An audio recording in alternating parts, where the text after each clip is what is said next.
विदर्भला YouTube चॅनलमध्ये आपल्या सर्वांचे स्वागत आहे। तर आपण आज बघणार आहोत पॅन कार्ड वरून लोन कसे घ्यावे, यासाठी काय काय कागदपत्र लागणार आणि लोन किती मिळणार।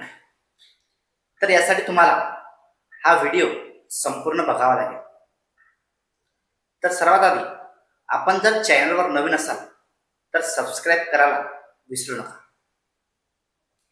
आजच्या काळात बहुतेक लोकांकडे पॅन कार्ड असतो। हा एक सरकारी दस्तऐवज आहे। यांच्या मदतीने सरकार तुमच्या आर्थिक व्यवहारावर लक्ष ठेवते। यावरून तुमचे उत्पन्न आणि खर्च याचा अंदाज येतो।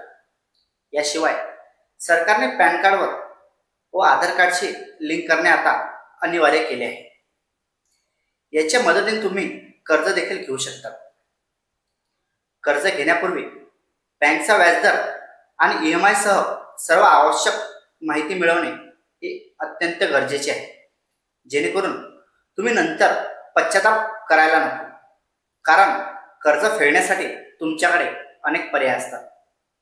उदाहरणार्थ, तुम्हाला किती महिन्याचा EMI आणि दरमहा किती रक्कम घ्यायची आहे, हे सर्व तुम्ही तुमच्या सोयीनुसार ठरवू शकता। पॅन कार्डवरून कर्ज कसे घ्यायचे हे तुम्हाला आम्ही सांगणार आहोत।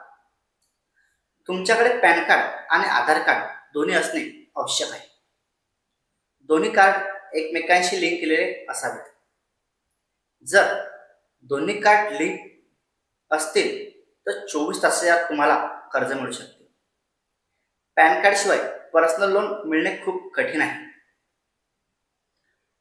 पॅन कार्ड कर्जासाठी आवश्यक ते कागदपत्रे, यासाठी तुम्हाला आधार कार्ड, पासपोर्ट, ड्रायव्हिंग लायसन किंवा मतदार ओळखपत्र यापैकी कोणतेही एक, आणि बँक स्टेटमेंट गेल्या 3 महिन्याचे, मागील 2 किंवा 3 महिन्याचे पगार स्लिप किंवा फॉर्म नंबर 16। जर तुमच्याकडे हे सर्वच कागदपत्र असतील तर कमी व्याजदराने पर्सनल लोन देणाऱ्या बँकेची माहिती तुम्ही मिळवा। तुम्ही बँकच्या वेबसाईटला भेट देऊन कर्जासाठी अर्ज करू शकता। प्रत्येक बँकच्या वेबसाईटवर पर्सनल लोनचा पर्याय हा असतोच। पर्सनल लोनच्या टॅबवर क्लिक केल्यानंतर तुम्हाला काही तपशील विचारले जातात। यानंतर तुमचा अर्ज बँकेत जाईल। बँकच्या पडताळणीनंतर ते तुमच्याशी संपर्क साधतील आणि पुढील प्रक्रिया सांगतील।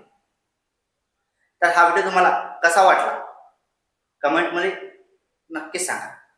तर अशाच व्हिडिओसाठी आमचे विदर्भ लाईव्ह यूट्यूब चॅनलला सबस्क्राइब करायला विसरू नका।